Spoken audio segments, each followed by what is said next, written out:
I often talk about the three C's, and the first C is clarity. So when you have total clarity on who you are, what you stand for, what it is you want to say to an audience, clarity on whatever the situation is, that automatically turns into the second C, which is confidence. If you're clear about it, you're probably going to feel confident about it. You know, they're just natural. And then if you're confident about something, you're probably going to feel super connected. That's the third C, to self and to others. So when speakers have come to me and they, want to crush their TED Talk or whatever, it's just like, okay, well, let's start with the dig, because I don't want to pass go or collect $200 until we have epic clarity on who you are and what you want to communicate, because that's going to turn into the confidence you're going to need to connect with the audience. So we can't fast forward this. And sometimes people do not like hearing that. P.S. Hi, I'm Chris Waddell. Welcome to Living It, the podcast where we join experts in the experience of being human. Be bold. Say yes to adventure. Say yes to living it. Welcome to Chris Waddell Living It, where we talk with experts in the experience of being human. Today, we have my good friend, Erin, who is a woman. This is a superpower, isn't it? We're going to get into your superpowers later, but a superpower of helping people get their purpose to one word. That sounds absolutely extraordinary. It is absolutely extraordinary. And she is absolutely extraordinary. Erin, thank you so much for joining us. Oh my gosh, I'm so happy to be here. Thank you. This is awesome. So how does somebody get to this point? Were you a particularly good listener as a kid? Were you the one who was always going, oh, that little nuance is something that's important? How did you get to the point that this became your life's purpose? Well, I've always been curious about people. I've always been curious about people's stories. But for me, it's not good enough just to know the story. For me, I also really want to know the truth of the story. I want to know not only that they're doing it or whatever they're doing in their life story, but why are they doing it? What drives them? What's above that? What is the thing, And then I like to look at people's stories through the thread. Well, why did they do that as a kid? Why are they doing that now? So it's I've always been very curious, but I would say after college, I was really pulled to PR and working in public affairs. And then I got into television production. Then I was a reality TV employee for a while, which is a whole different podcast. And then I ultimately started my own business, where the thread between all of these things together has been that I love to find out how real we can be and make our audiences or people around us better for it. Is there a reason why, though? I'm as you're going through, you enjoyed the thread and the follow-up question and the follow-up question, but was there something for you, or what was the end goal, or is it just curiosity? It's a good question, because I do think it's more than just curiosity. If it was just curiosity, I'd be satisfied with a simple answer maybe, but I'm never satisfied with a simple answer. I want to go deeper. I want to know more. I want to know the bigger why. And I think for me, it's a very spiritual pursuit. I think the reason that human beings are here is to learn something. We are here in these human bodies that come into these human lives, and we are here to learn something. I also believe we're here to teach something. And so the people I work with a lot, they're really owning that journey of being both a student and a teacher. But I really think that's the whole purpose of life. I don't think it's to be happy. I don't think it's to make a lot of money. I don't think it's to even have your dream profession. I think the purpose of life is to learn and to teach that one thing of why you're really, really here. But so many people, I think, feel lost because they don't know that thing, why they're really, really here. And so they spend their whole life looking for it. And I see that as a huge waste of time. And that came to you, it sounds like, on an instinctive, intuitive level on some point. But when did you recognize that, hey, this thing that I do is what I'm going to do? Well, I started to see that there was very practical application in the world. I really feel I had to go through my own kind of dark night of the soul, though, before I could help other people with this authentic path thing. And I in my other life, my previous life, I was married to a good person. Together, he and I had 2 kids. We had a suburban house. You know, there were all the things from the outside looking in would be, you know, thumbs up. But I had this deep hole inside of me that I wasn't living my life, and I wasn't on track. I wasn't in alignment. And so I kind of had to go through this whole period of dismantling everything that was my identity. I had to leave my marriage. I had to sell my company that had very much defined me for a big part of my young adulthood. I had to move to the town that I was supposed to move to, which is Boulder. I had to like do all these things to come into alignment. And then after that was pretty much complete, I started working with TED speakers. And so I was, as a volunteer, I was working with Tedx Boulder, and these super genius people that had these amazing ideas and accolades would get into a coaching session with me, and they would be like, I actually don't know what to say. I don't know how to, like, it was like they were almost so overwhelmed with awesomeness and like accomplishment and data and stories, and like they didn't even know where to start. And so I developed a process called the dig, and I basically just took the speech off the table. And I just said, listen, let's just get to know you. Let's figure out your why. We'll add in the stories and the data and everything else later. And it just worked, and people started going viral. So I guess you have to kind of pay attention when that happens. Well, it's interesting, and it's hard, right, to get to why. I mean, it sounds like in some ways for you, when you reached that point, you had a bit of an intuitive sense of where you needed to go or what you needed to do and how you needed to go about it. But getting to why, I mean, like I went back again and watched Simon Sinek's TED Talk about the why, right? And that the why part is the part that is so captivating for all of us, and is the stuff that you're like, oh yeah, definitely, like that. I am with you 100%. But one of the things that he also said is that part of our brain doesn't necessarily have language. And that to me was was the interesting thing of like, okay, we know when we've hit on it, or we know when somebody else has hit on it. Mm-hmm.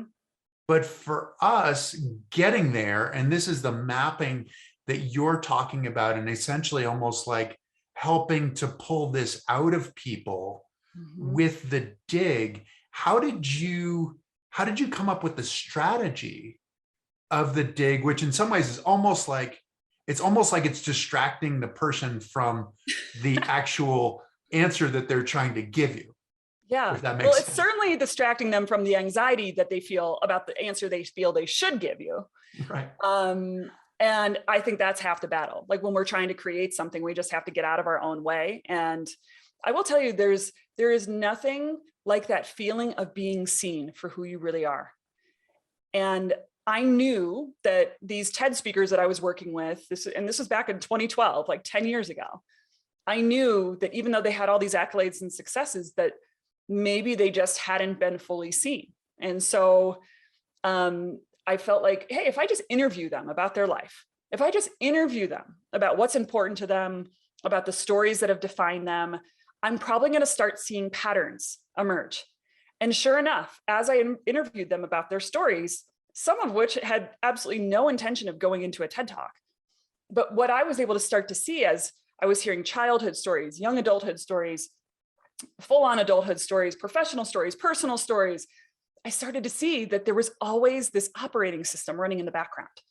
These words like, okay, this person just, freedom keeps coming up. It keeps coming up, right? Like through their work, through their personal life, all this stuff. And it comes up in our successes. It also comes up in our failures. Usually those two are the two sides of the same coin. And so so really the dig is it's definitely an excavation process, but it's also a pattern recognition process. Because when you start to see how you've been operating, you can also predict with pretty good certainty of how you'll continue operating.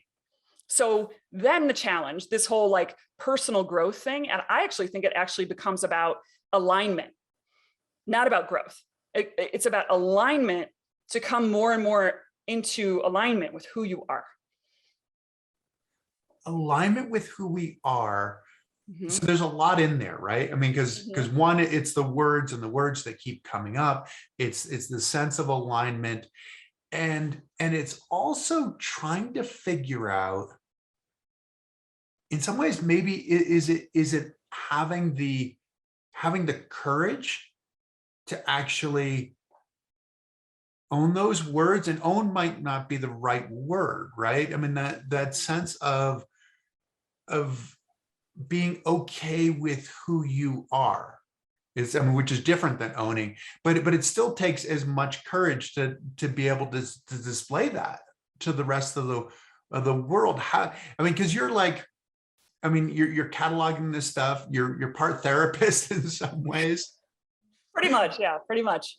Here's the thing that I like to challenge people on when it comes to authenticity, though, because I think bravery is often associated with it. But I actually don't think it's the most brave thing to like be in your authentic frequency. What is brave is having to break or change all the inauthentic things that are currently in your world that you have to chisel away in order to get back into your frequency. And that everybody is doing on some degree. Like it's everybody is, um, maybe not everybody, but I have experienced a lot of people fall into this feeling of I'm supposed to do this, or I'm supposed to marry a person who looks like that, or I'm supposed to do work that pays this amount, or I'm supposed to have a schedule that's this packed.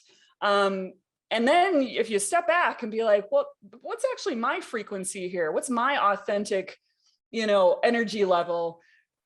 It's like, it's almost like a relief when someone shows it to you, because that's what we're doing in the day. We're basically saying, here's what I'm seeing. I'm a random stranger, and here's what I'm seeing from all the pattern recognition of your whole life story, that this is actually your frequency. This is actually where you're going to shine. And this is actually where you're going to be the most happy. People feel relieved. Do they feel relieved both in the moment with you and then going forward? Because part of this also, you've built a bit of a community too, right? Mm-hmm. That sense of support, because there are a lot of people who, I mean, for a lot of us, it's easier to hide Yeah. than it is to be our authentic self. And as a group, Mm-hmm. it's easier to hide, because if someone is truly authentic, it often can make the rest of us feel a little bit uncomfortable, a little bit less than, a little bit challenged, threatened, right? Totally. Totally. So now you're talking about the external part, right? So the first part, when I'm talking about the relief, that's the internal. Okay, someone sees me, they show me my frequency. There's this like nervous system relaxation. That's who I really am. But then it's like, oh shit. Now I have to go out and be in the world. And in your case, and in many of the people who I work with case, when you're sharing ideas, you're telling stories, you're making movies, you're starting nonprofits, you're doing all these things that are extremely external, all of our conditioning comes back around, you can't do that. That's not what they've done before. Is that how you're really going to win this? Is this, whatever, all the little chatterboxes come in, and then we start getting into a war around, do we align with that frequency that is solely ours, or do we match the frequency of what we think people want to see? Like what's going to land? And so that is scary as hell, until we just fully claim our own frequency, which I believe is a lifelong pursuit. Like I'm certainly not there yet, but I look forward to the day. I read something. This is helpful for you, I think, in some ways. And then I read something with the Dalai Lama, and they were talking to him. The guy who was writing it was talking about enlightenment and asking the Dalai Lama about enlightenment. And as the reader, you're kind of like, you're flipping pages. You're like, I think I'd like to know what enlightenment is all about.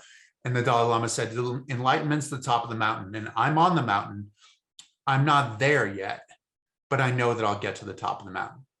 And in some ways, that's what it sounds like for you.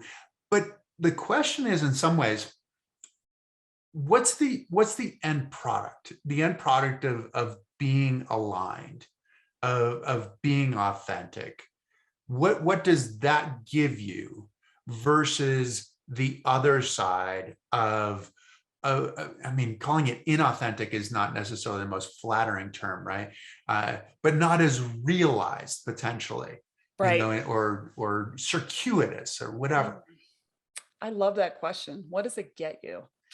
I love also your story around it being a mountain. Yes, yes, and yes. Like, and I like to think that as we get older, we get better at it. You know, sometimes I wonder when I have conversations with like really old people, and sometimes they're kind of just crabby or they just like kind of tell you how it is. I'm kind of like, I wonder if they've just been climbing that mountain and they're finally to, you know, maybe it's not enlightenment, but they're certainly like no longer giving a hoot about what people want from them or want them to be, you know?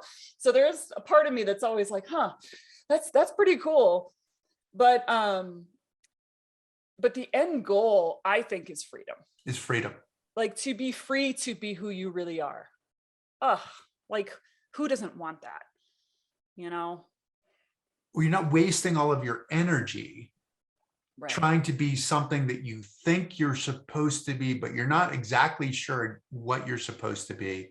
But you're sure that what you are is not what you're supposed to be. Yes, thank you for naming the wasted energy, because like that really pains me. Like when I see people struggle so much, it's just like you think about, wow, this is a highly capable, intelligent, powerful, incredible human being that is just spinning their wheels on the truth that's probably never going to change. Like what else could we be doing with that energy? Like, yeah. And I think that that's got to be part of it too, right? Is that we have, in some ways, we have like a finite amount of energy. We have a finite amount of power. But if we can direct it in, it's almost like having a bigger aperture kind of thing, that the more realized we are, the more of that power we're able to direct into whatever purpose it is, whatever we're trying to achieve. Is that fair within your experience? So. Yeah, like I often talk about the three C's, and the first C is clarity. So when you have total clarity on who you are, what you stand for, what it is you want to say to an audience, clarity on whatever the situation is, that automatically turns into the second C, which is confidence. If you're clear about it, you're probably going to feel confident about it. You know, they're just natural. And then if you're confident about something, you're probably going to feel super connected. That's the third C, to self and to others. So when speakers have come to me and they, you know, want to crush their TED Talk or whatever, it's just like, okay, well, let's start with the dig, because I don't want to like pass go or collect $200 until we have epic clarity on who you are and what you want to communicate, because that's going to turn into the confidence you're going to need to connect with the audience. So like we can't fast forward this. And sometimes people do not like hearing that. PS. Well, sometimes so there can be a fourth C sometimes, in that there's the challenge too, right? So even watching your TED Talk and showing up and showing up for your friend in your Wonder Woman outfit and having to go to Starbucks in your Wonder Woman outfit, how does that fit with this idea of being your authentic self, being confident enough, being clear and confident and committed and connected enough to be willing to be a bit of a spectacle? Because sometimes that's the unsettling issue, isn't it? If you're sort of outside of the norm, and if you're wearing a Wonder Woman outfit in Starbucks, you are out of the norm. I'm assuming it. Maybe in some Starbucks you're not, but being willing to rise to that challenge and recognize, because it's easy to sort of have all this stuff when everything's comfortable. Right. And then it's like, oh, this is the person that I said that I was. Yeah. Huh. What do I do? How did you meet that? What was the internal dialogue that was going on? I mean, in that situation specifically, I didn't have a change of clothes. So like, I was kind of like, I was pigeonholed into that decision. But But I do feel like these are beautiful invitations in life when we are ushered into this place that is highly uncomfortable. But if we do feel clear about our why, if we do feel that clarity, we're probably going to feel more confident in it, even if we are a spectacle. Like, it's almost like, yeah, I think it's like Tony Robbins talks a lot about how you don't change until it becomes more uncomfortable to not change. Right. And so I believe that's probably applicable to authenticity too, is just like, you don't be fully authentic until it becomes more uncomfortable to not be authentic, that it almost feels like a polarizing feeling to be inauthentic. So you can't be that anymore. So you really have no more choice, you know? It's in, now that you started talking about these C's, it seems like every single word kind of like the C flashes up. So it's almost like championing the cause in some ways too, right? I Let's mean, just it's go like with you this the rest of giving the me these podcast. things. I don't know what's happening here. Yeah. We maybe we need to write another book together, because like, you know, like the C's could just keep going on, because there are, I like that championing, because, you know, there is something to be said about like when you do your work and you do these major life things around authenticity and stepping who you really are and doing all the scary stuff that's attached to that, you become such a light for other people. And I think that's why for a decade, I have worked with a very similar kind of person, people like you, people who are making things, people who are constantly working on themselves. So they're doing the inner so that they can like share it with the world, you know, and using words and images and activism to do that. Like, I will never get tired of this, you know, because the world needs those people who are willing to be those lights. It's funny because I think that we all have like this reason that we could be ostracized, right? Or whatever, you know, like this thought in our head of like, oh, if anybody ever knew this, then I'd be on the outside looking in. And we think it sort of makes us unique, but it actually makes us human in that respect. But it's also, isn't it really weird to have that thing that we worry about and then see somebody else who just completely owns it publicly? And you think, well, that's not really that big a deal. If they've just owned it, it can't be that big a deal. But yet rattling around in my head, it's this huge deal. How does that catharsis happen within the dig? I'm going back to another C. I have no idea. It's all, you made me all, it's all C's now. I'm here for it, Chris. Another C right there. How does it happen? I think there is a power of telling your life story to a stranger, and that is how the dig runs. And it's almost like you have this opportunity to take all your stories out of your own head and I work in sticky notes. So I put like hundreds of sticky notes on a very large window.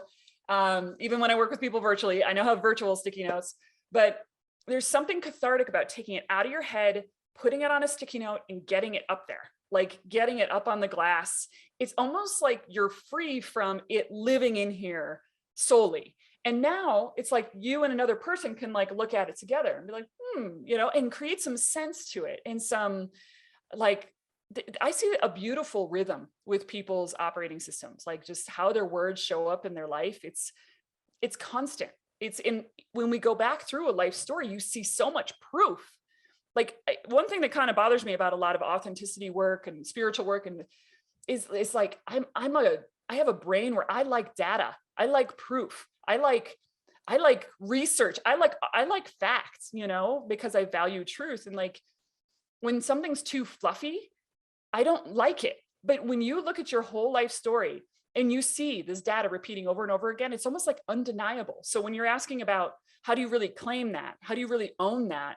It's almost like, how can you not, when it's staring at you on sticky notes saying, this is who you are, this is who you've been. You know, it's just like a fact. Well, and it also allows you that objectivity as well. Right. So in your head, it feels like it's more subjective. It's almost like it has a life of its own or whatever. And then when it's there on the sticky note, you have the objectivity to be like, oh, okay, that is a fact. Yeah. What do we do with that fact, as opposed to this sort of malleable thing that can continue to grow and yeah, and challenge and corrupt you in so many ways. What's the experience like for you? I've often felt like a teacher, it's almost like it's unfair, like that the person who's the teacher or the coach or the instructor in a lot of ways ends up learning more than the student. Yeah. is Yeah. is that the way the experience is for you, or what is that experience? Because I imagine each one is different though too. Yeah, everyone is 100% different. And that's probably been the most surprising thing about my decade of digging has been, I mean, I know sometimes people like think of people as very special snowflakes and things like that in a very fuzzy sort of way. But again, I look at it from like a very data perspective. And like, it is crazy to me how different, unique, valuable, and just incredibly awesome we all are, like on a soul level. You know what I mean? It's just everybody is so incredibly different.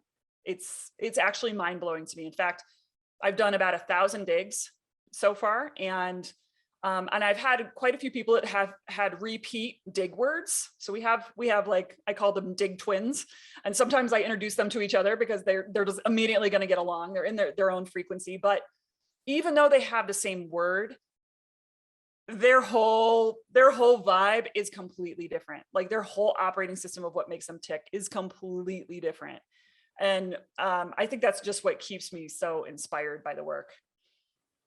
Does it change who you are in your everyday life, in your life outside of work? Are you digging all the time? Yeah, 100%. And to answer your question earlier about like, as the teacher, am I now like almost getting more from them? Like, I'd like to think of any growth exercise as everyone should be winning. Like, if the teacher isn't learning, there's a problem with that. If the student isn't growing, there's a problem with that. But I almost would like challenge us to think of it even as like reducing the roles to ash and just like, you're a human on a journey and I'm a human on a journey, and this is what I can offer you and this is what you need right now, and now I win and you win and together we're better, and now what can we go create? Like, I just think that's a beautiful thing. So it can be very symbiotic. Well, and it's that is the connectedness that you're talking about. And in some ways it's kind of like that sort of like Buddhist kind of belief, right? Where it's like on a cellular level, we're all connected. There's no difference between me and you and the tree and the and whatever. And which gives us a greater sense of connectedness, a greater sense of responsibility as well, to things that are separate from us, because it's so easy for us to think of ourselves Hmm. as being unique and I need to protect myself and all of that. And the protecting myself, I actually want to go back a little bit to earlier in your career, because I can't help but, I mean, in this world right now, I can't help but think about girls fight back, right? And and what that means. So can you tell us first what Girls Fight Back means and how you are helping to prepare other girls or women? Yeah. Yeah. So Girls Fight Back was a company I started in 2001. At the time, I was like 23 years old and recently had graduated college. I was living in New York City, telling stories, working in television. And one of my best friends back at Eastern Illinois University, where we went to college, her name was Shannon McNamara. She was murdered while fighting off an attacker in her apartment. And in a few days, it'll actually be the 21st anniversary of that event. And so it's been over 20 years of that horrible, horrible night. But I don't know, it was one of those life experiences where you're just never the same. And my reaction to it was, I have to transmute this somehow. Like, I have to find a silver lining somehow. And it felt very impossible in the moment. But shortly after her murder, and she was 21 years old, she was a few days shy of her 22nd birthday, and But what started revealing itself to me was just how afraid young women were. Like, and also I started realizing how the statistics were just kind of out of control for violence against women, especially in that 16 to 22 age group, whether it be for acquaintance attacks or, the kind of what Shannon experienced was guy breaking into her house in the middle of the night, which statistically is very low on the occurrence side, but it happens nonetheless.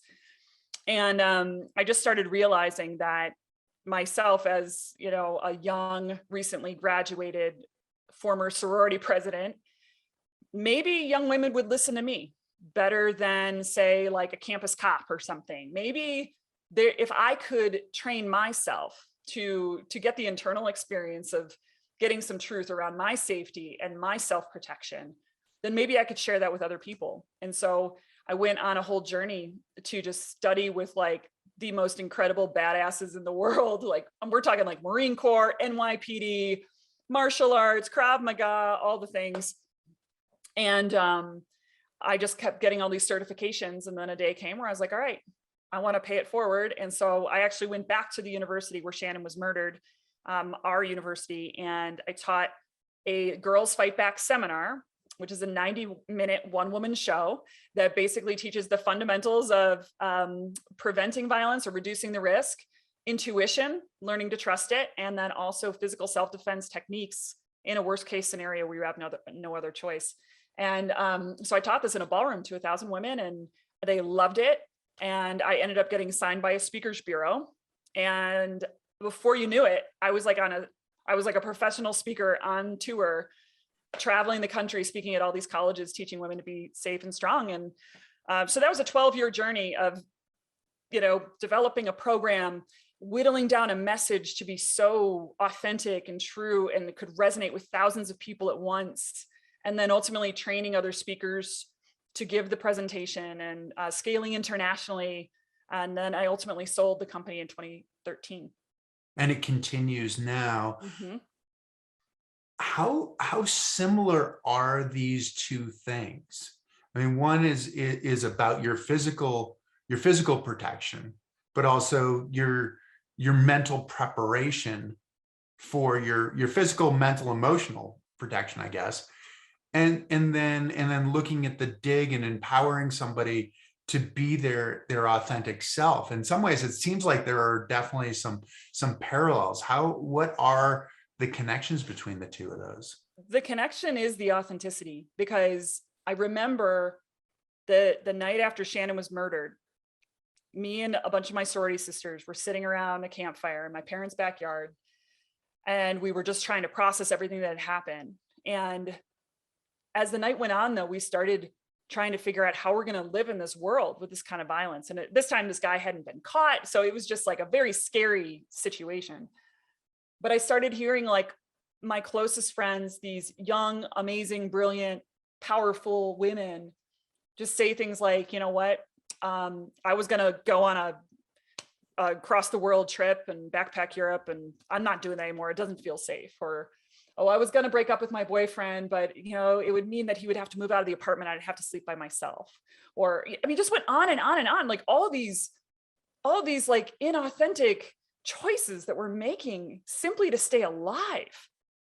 And I started thinking this to myself. I was like, you know what kind of lives would women lead if they didn't fundamentally feel afraid of being raped or killed?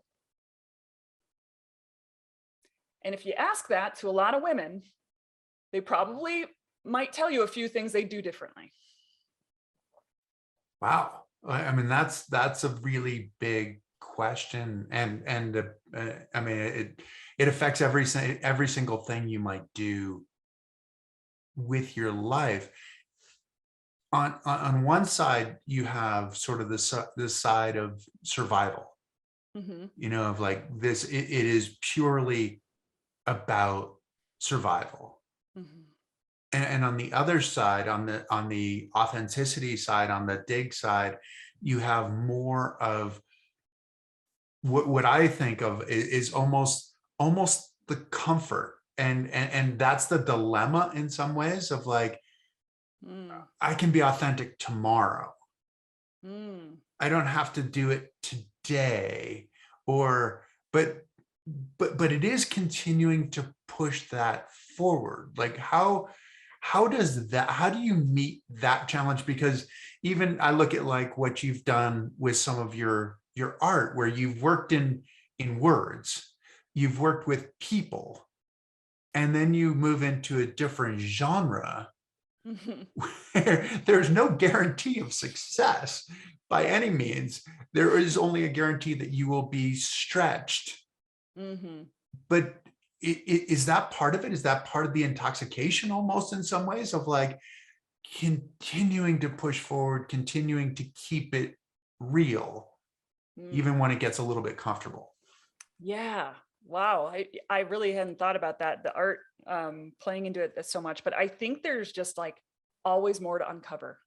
It's almost this insatiable drive to like how real can it be, and like and so I think like I just recently was on a discovery call with somebody, and they were really wanting to do the dig, and but they were in like kind of a really stressful situation, and without getting into the details, it's just like they weren't in a good place to dig because they're so uncomfortable on a survival level, you know. And this could be if somebody doesn't have a lot of money, they just got fired, or they're like their partner just left them, or I mean you're just like in the throes of just like clawing to get to the next day. I don't know that's the best time for this kind of deep introspective work. But once you get your footing again, it actually can become the map forward. You know, it's like a lens through which to see the world, because it can get very overwhelming. Just all the different lessons we can learn and all the different experiences we can have, and it's overwhelming. But if you know that, like in my case, my dig word is authentic, so I know that where I struggle and also where I shine, it's probably all tied into authenticity, right? Like, I don't think anybody's ever done art like mine. It is like super authentic. It's people's life stories on sticky notes, spelling out these bigger words. Like, it's crazy weird, but I love it because it's true for me. But I also struggle with it sometimes too. I can be a pleaser. I can overschedule myself because I'm not being real with myself about how my nervous system is actually wired. I can, you know, I can give you a whole litany of all the ways this fails me, but that's my learning path.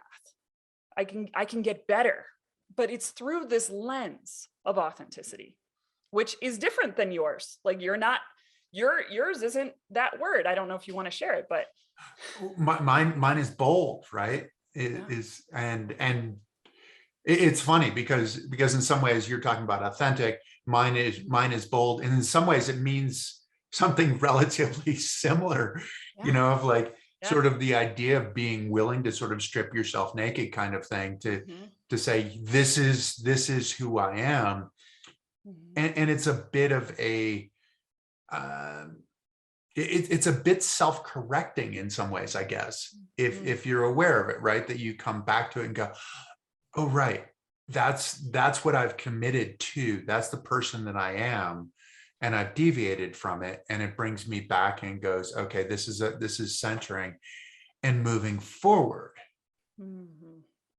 It's a really interesting, I don't know. I mean, it continues to be that challenge. And you're talking about how it continues to, you have to continue to go forward and grow Hmm.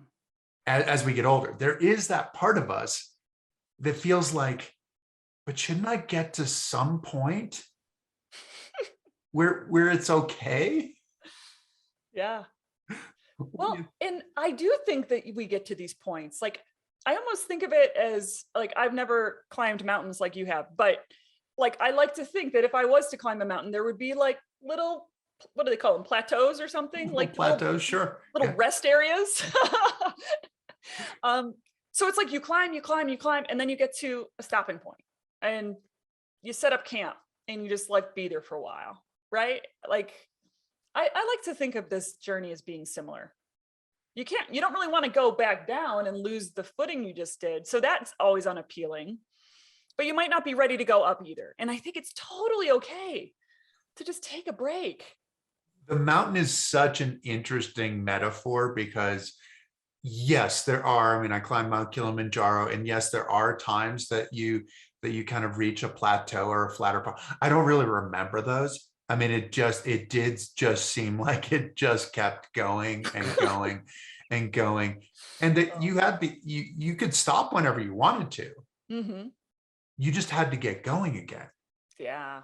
each time you stopped. And when you reach the top, this, I guess, is answering my question, in that when you reach the top, you think, well, that's it. Well, it all makes sense. Mm. And the thing that it reminded me of is that the top of one mountain is then the bottom of the next mountain.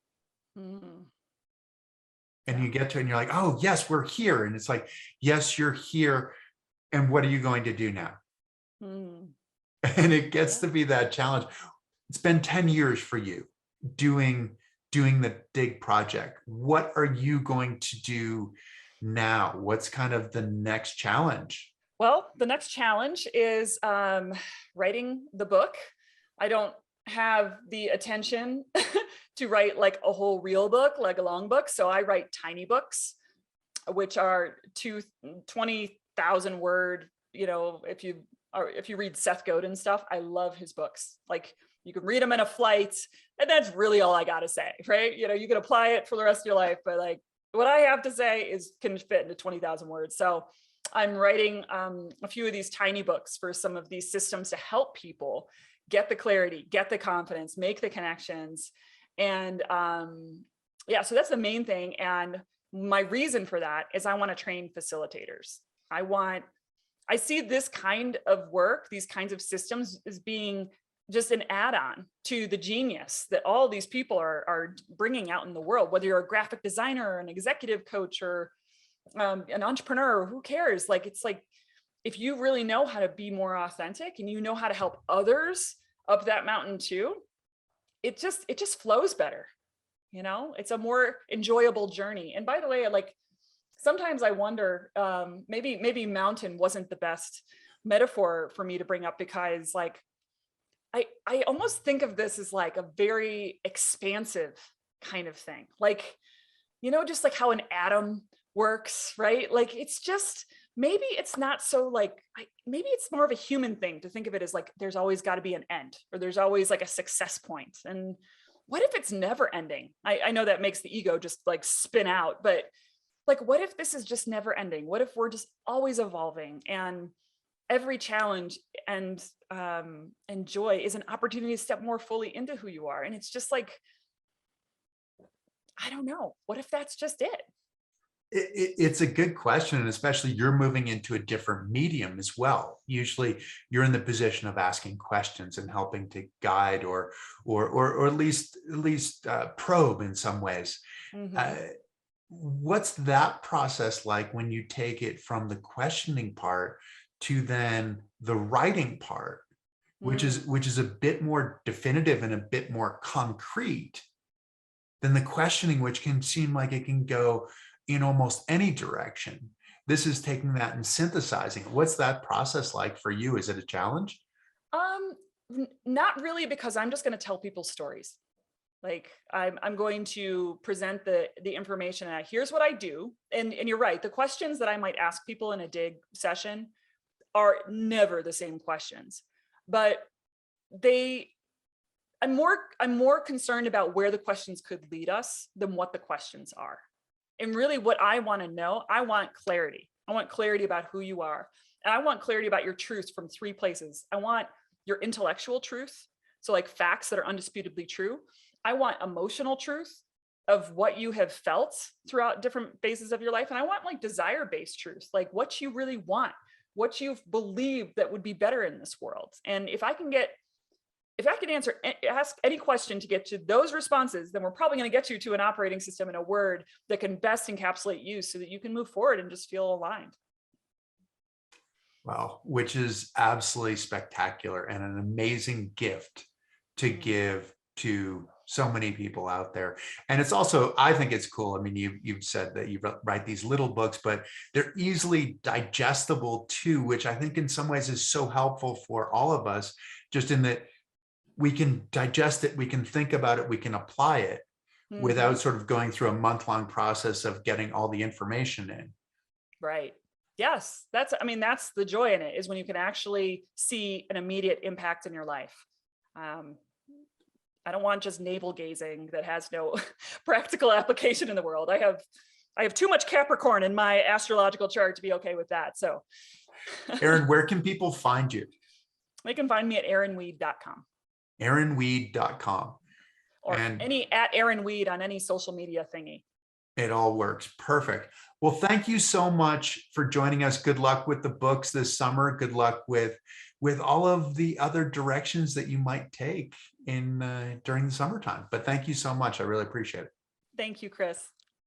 Yes, it's been wonderful. Thanks to all of you for tuning in. I hope that you've enjoyed it. If you have, please tell your friends. Please follow us. Please like us. And we'll come back with another great guest next week. Thanks a lot and take care. Thank you for joining us. Please subscribe to Chris Waddell Living It for more stories on the adaptive community, the Paralympics, artists, athletes, entrepreneurs, experts in the experience of being human. Also follow us on Spotify, Apple, Facebook, and Instagram. I look forward to seeing you next week.